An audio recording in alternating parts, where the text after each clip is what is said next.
Right. Mm, Hopefully, we shall be starting soon in a minute or two. I'm just checking to make sure that the broadcast is going ahead on Podia.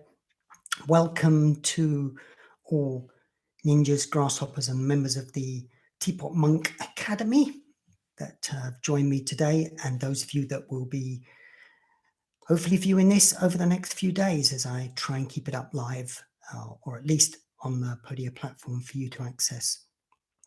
It's just a brief webinar today, hopefully brief, just for 15-20 minutes or so, where I shall be introducing the subject of knee pain in Tai Chi, something that is a recurrent theme that is often brought up as a subject for beginners, and not just beginners, for teachers as well, as we all structurally question whether or not what we are doing is the best that we can do. So welcome. If you've got any comments and you want to throw them in during this session, I'm here on YouTube as well, so you can add a comment there and I'll attempt to answer any questions. If not, leave them for me on Podia and I'll get back to you. A couple of things I want to cover very briefly in this. One is a broad introduction to the subject of structural health in Tai Chi. Second is how we're going to try and address that over the course of our training in the future. And thirdly, how you can access a PDF of which will summarize these points freely if you're a member of the Academy. So let's start off with a broad introduction to the idea of knee pain in Tai Chi. And let me just tell you a brief story of how my very first class of Tai Chi back in 1980, can't remember what, sometime in the mid 1980s, I stumbled into a class in the centre of London, operated by I'm not going to tell you his name. He was a Chinese teacher teaching his particular style of Tai Chi.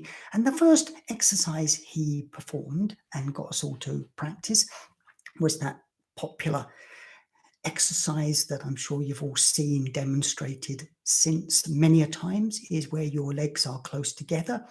I can't demonstrate it, I don't have the space here.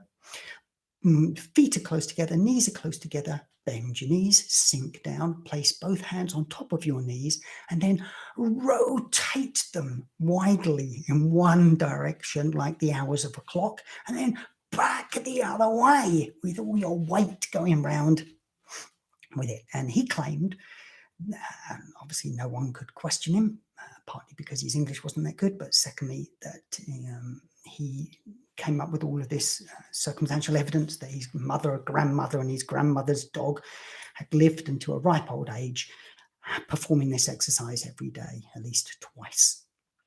So this idea of teaching in Tai Chi through oral transmissions is partly what I'd like to query as we go into this brief webinar today.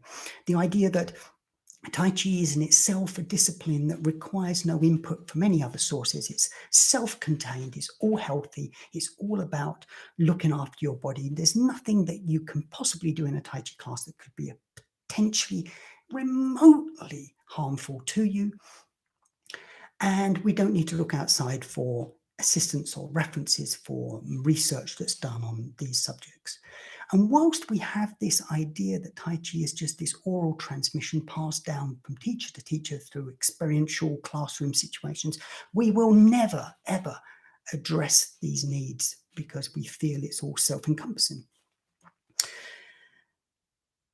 And that's really what we are trying to avoid at the moment. So what I'm going to do, I'm going to talk to you very briefly over the next few minutes.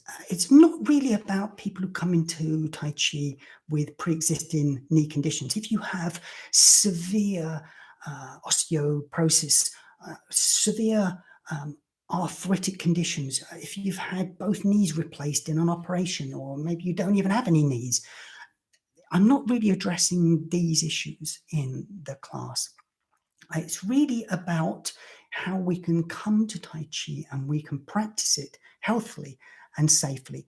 Not so much in the form of the postures themselves, because the postures themselves are static, they're held for moments. So we're not going to talk about single whip or repulse the monkey or any of the ward-off positions. By themselves, they're postures that are fine. It is in the transition from one move to the next that we need to focus our attention, because generally that information is more scattered. It's very thin, and we need to find out, other than turn your body or turn your waist, how can we do that safely? So we really need to look at research that's been done. And most Tai Chi teachers generally give out broad advice in their classes. They will talk about keeping the knee over the center of the foot, not allowing it to go beyond the toes. And that's about it. And then they will do lots of things like warm-up exercises that involve rotating the joint or shifting from one posture to another, turning on a weight-bearing leg without first releasing the weight from that leg. And this is really where the area of injury can occur, because fundamentally, as you most likely know, tell me if you don't and I'll shut up, is that the knee joint is predominantly it's a hinge joint. It goes forward and backwards. It doesn't rotate. It's not like the hips or the ankles. These are ball sockets. They shift around. They can rotate. But the knee can't. And so every time we try and shift our weight by turning with weight on that leg whilst the knee is carrying the weight of the body, then we're placing an undue amount of stress on the ligaments and causing damage to those, which can result in pain, which is where a lot of the pain comes from. And in Tai Chi, the teachers often, and I've heard this so many times from so many classes and so many teachers, say, well, don't worry, knee pain, it's all part of the process. It's what you have to experience as you go through those initial changes to your body, as you adapt, as you bend your knees more, you're going to get pain there. Well, that's true to some extent, as the large muscle groups on the front and backs of the thighs start coming into play more.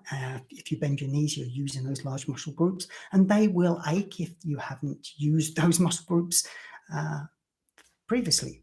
So yes, there is to some extent a discomfort, let's say, in adjusting to using different muscle groups, but that's not what we're referring to. We're referring to actual physical damage done to the ligaments in the knee joint if we don't transition from one move to another safely. So let me give you a concrete example. For any of you who know the basic postures of Tai Chi, when you're in ward-off left, as you attempt to go to ward-off right, there is a way in which you can do it safely, but for most beginners, that's beyond their skill level. So for beginners, we really ought to be teaching them safe ways to transition between these moves. Traditionally, it's done by keeping your weight in the left, turning on the ball of the right foot in this case, stepping out with the right, shifting your weight over and bringing the foot round at the last moment. Well, all of that is very specialized and skilled and comes about after much practice. For a beginner, that's not very easy to do. And so we have to give alternatives. We have to show how you can safely take your weight out of that foot, turn with the hips, place your weight back down into it, and then safely you are facing the right direction. And this happens again and again in the form in shoulder stroke before white crane, and in the kicks, the turning kicks in the Chen Manqing style, for example. All of these are weight-bearing movements that we have to be very careful about what we're telling students at the beginning of their practice. For advanced students who are familiar with physiology, particularly the structural mechanics, then there's less of a danger. But for those of us that are not familiar with structural mechanics and we're not familiar with the subtleties of movement, then it can be dangerous. And it's why a lot of people do drop out of Tai Chi. You've got to remember that knee pain is a massive reason why people drop out. This has been related in surveys way back to the 1990s. We've known about this for well over 30 years in research. I'll add some of the links to the documentation I'm going to give away with this. So what can we do to, let me just look at what notes I've got here. What can we do to address this issue? Well, one, as I said, is be aware of the research that's been done and look at ways to help us transition these movements. We can do this in a number of different ways. We can look at the style of Tai Chi that you're practicing. If you do have weak knees or you're concerned about these joints, then consider that not all Tai Chi stances, all Tai Chi styles, are the same. Some are practiced more upright, some are practiced deeply, deeply sunk into postures, where you've all seen the videos on YouTube where someone is about 2 inches off the ground as they're walking through their entire form. And I don't know how they do it, but they must have some sort of rubber legs or some photoshopped effect. So there are different styles that are far more erect, far more upright. And Chen Manching style is one of those, which is what I'm teaching at the moment, as some of you may know. But even in his form, there are errors. I consider them to be errors. And from a structural mechanical point of view, I'm correcting them as I go through the form. And if you've begun the course with me that started today, officially tomorrow, but available for members today, you will notice that as we move from one posture to another, I'm giving you these alternatives so you can choose the safer method for you. What else can you do? Well, be aware that pain is not good. If you experience pain, then generally it's because something is being done incorrectly. Now, there's a difference between discomfort and pain. If you're feeling discomfort, it may be because you're stretching yourself, you're acquiring new skills, and that initial uncomfortableness or discomfort is part of that natural process of challenging yourself to move into different areas. But if it is pain, then stop and get advice from someone who knows what they're talking about. And that isn't necessarily me. I'm not a doctor. I'm not trained in physiology. I have done some work in that field, and I have some qualifications in teaching exercise safely, which is where I get some of this information from. But I am not perfect. I am clearly constantly research myself. And if you know of greater and more important research, then please let me know or add it to comments and share it between everyone, because it's an evolving, changing game all the time. Thirdly, what can you do?